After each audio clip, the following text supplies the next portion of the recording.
Selamat sore Ibu, selamat sore teman-teman semua. Kami dari kelompok 2. Terutama perkenalkan, nama saya Mektebis Claudia Inijimun dan ini teman saya. Nama saya Beliana JK. Nama saya Mario Armando Dade. Nama saya Blasius Pangahaga. Nama saya Elon Mujanga Piku. Kami dari kelompok 2 ingin mempresentasikan hasil diskusi kami. Untuk tidak memperpanjang waktu, saya langsung berikan waktu pada teman conduction.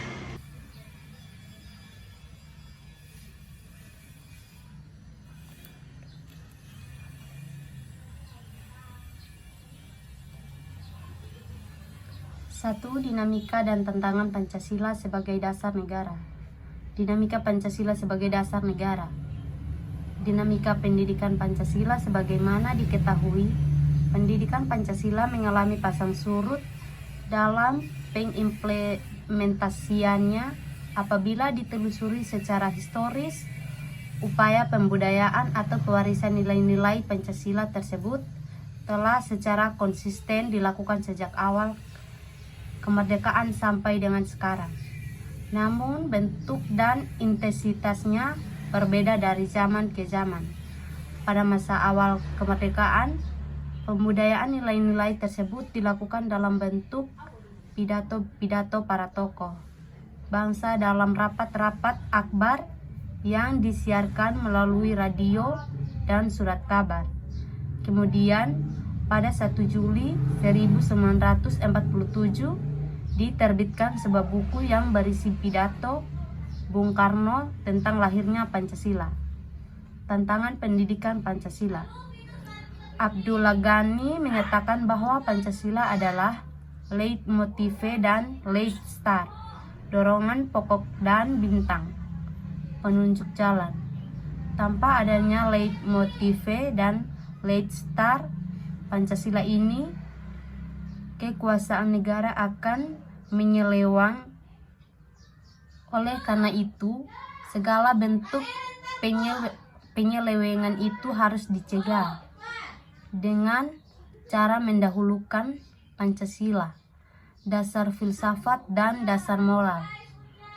Dalam kurung 1979,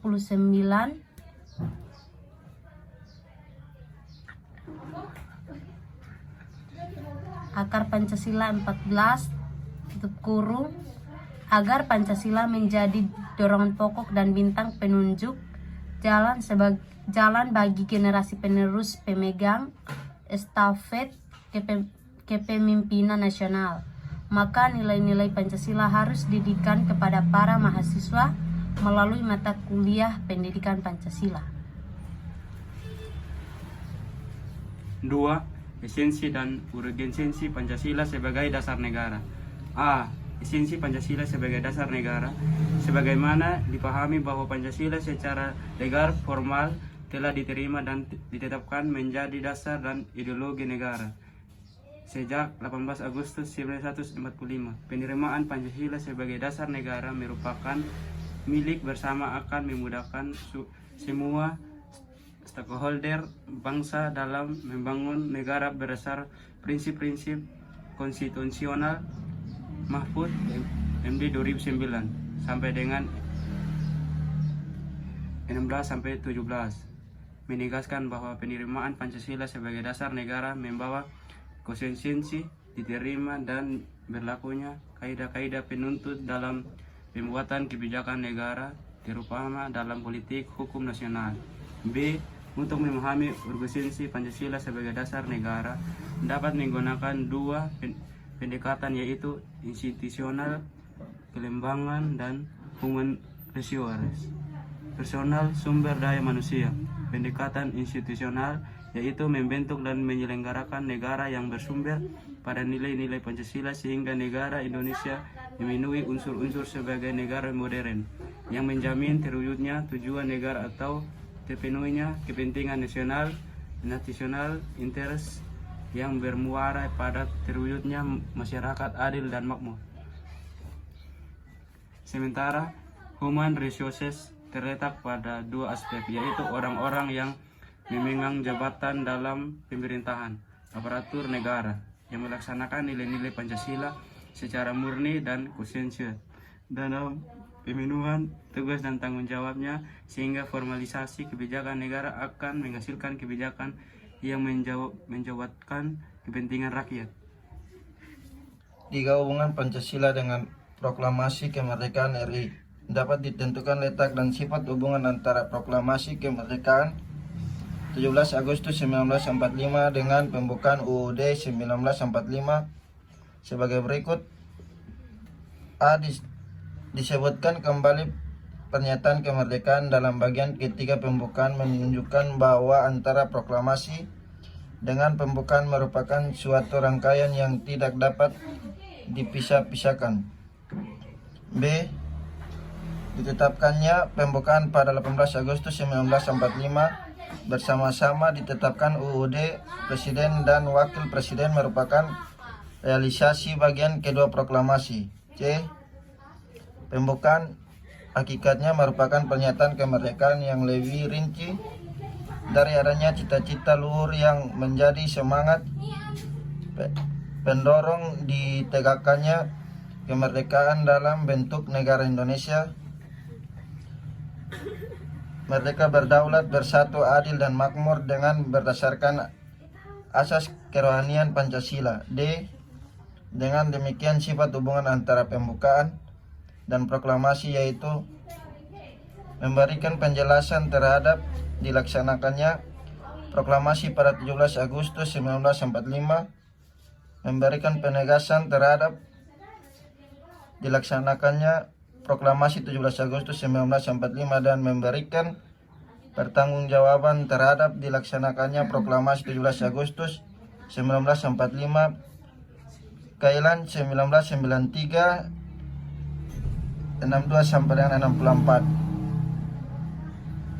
4. Hubungan Pancasila dengan pembukaan Undang-Undang Dasar 1945. Hubungan Pancasila dengan pembukaan Undang-Undang Dasar 1945 antara lain sebagai berikut.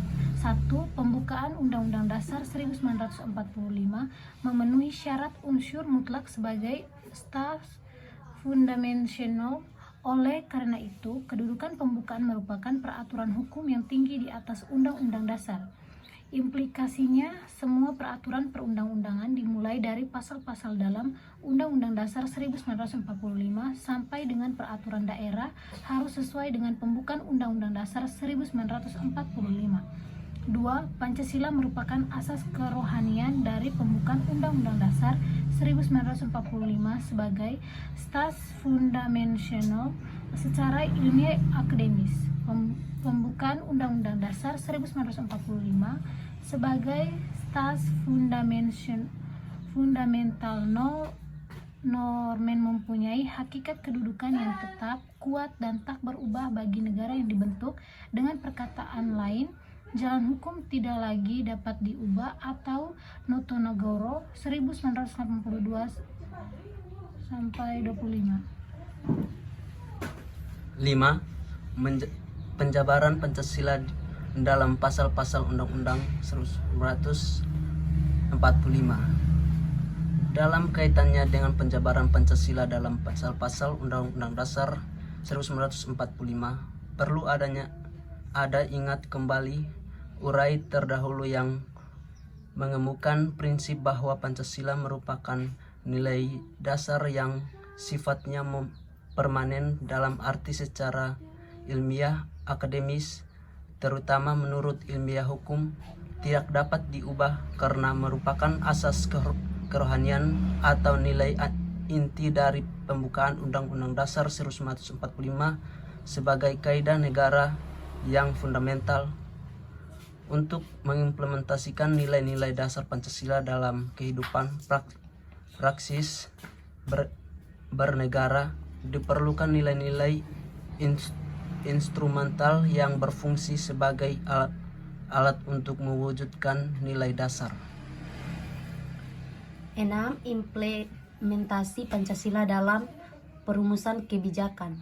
Implementasi Pancasila dalam perumusan kebijakan pada bidang politik dapat ditransformasikan melalui sistem politik yang bertumpu kepada asas kedaulatan rakyat berdasarkan konstitusi, mengacu pada pasal 1 Ayat 2 Undang-Undang Dasar 1945 implementasi asas kedaulatan rakyat dalam sistem politik Indonesia, baik pada sektor suprastruktur maupun infrastruktur politik, dibatasi oleh konstitusi.